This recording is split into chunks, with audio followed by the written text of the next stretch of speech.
When it comes to politics, from 1965 to date, the Gambia has had so far only 3 presidents.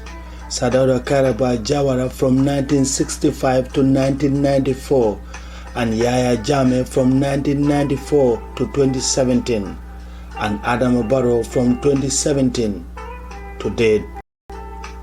The political leadership has so far eluded the young people who are usually the most active electorate in the country.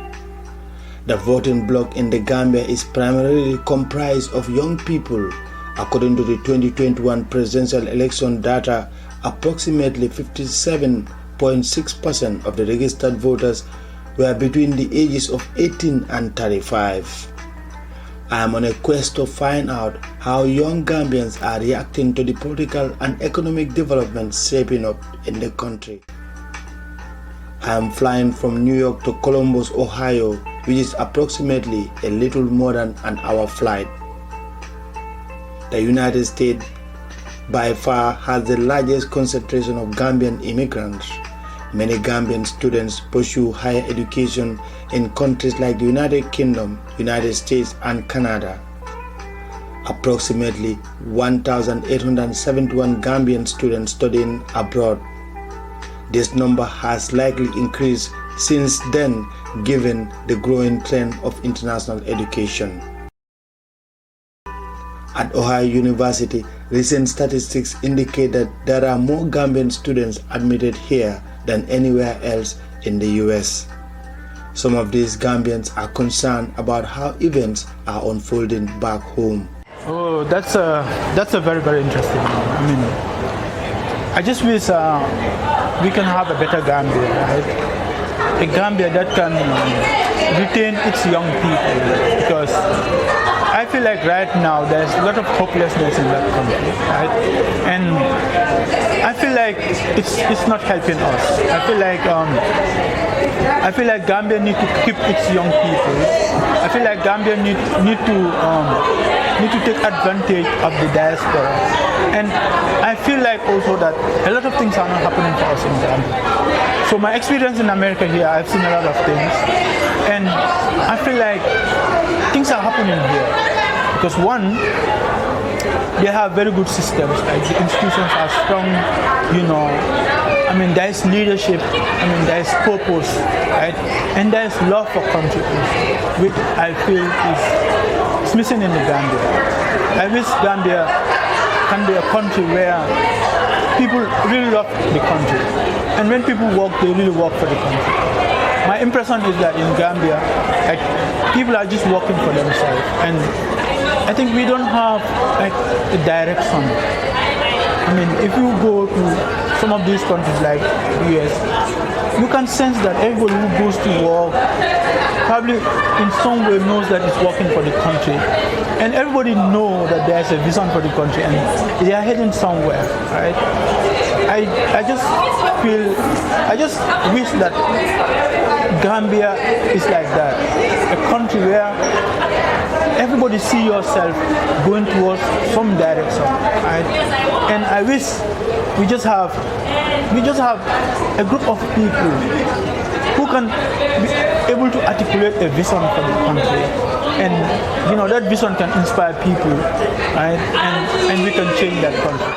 For the Gambia, I choose to be optimistic about Gambia and Africa, but I believe optimism cannot be just empty optimism. You have to see something that gives you a promise of good change or progress.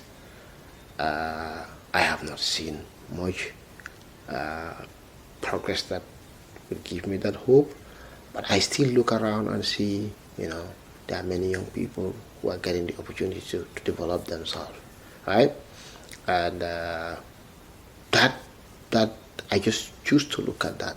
It doesn't mean if young people have the opportunity to go get higher education, that would just change the society, because sometimes, the young people that you have hopes on would even get the higher education that you hope would change them, but they end up just continuing They just end up being just reproduced by the system, as if they just continue the status quo.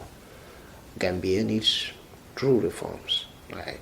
If you look at our society, in the public service, in civil society, in the private sector, all I see is people who have the means or access to resources using their access to take advantage of the average man.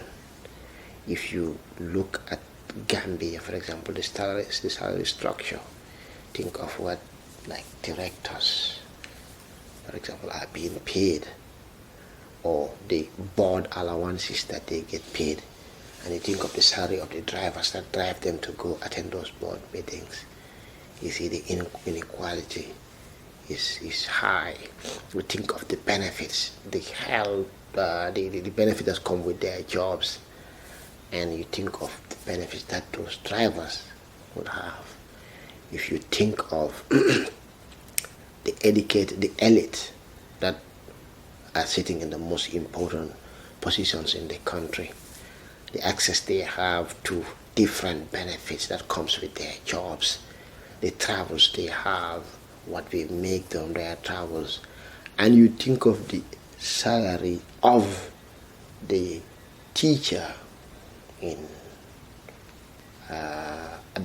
basics, the public law basic, you think of the policemen, you think of the military officers, you realize what is going on is the people who make decisions always walk towards having, like, sharing a big part of the national cake in the form of remuneration for themselves.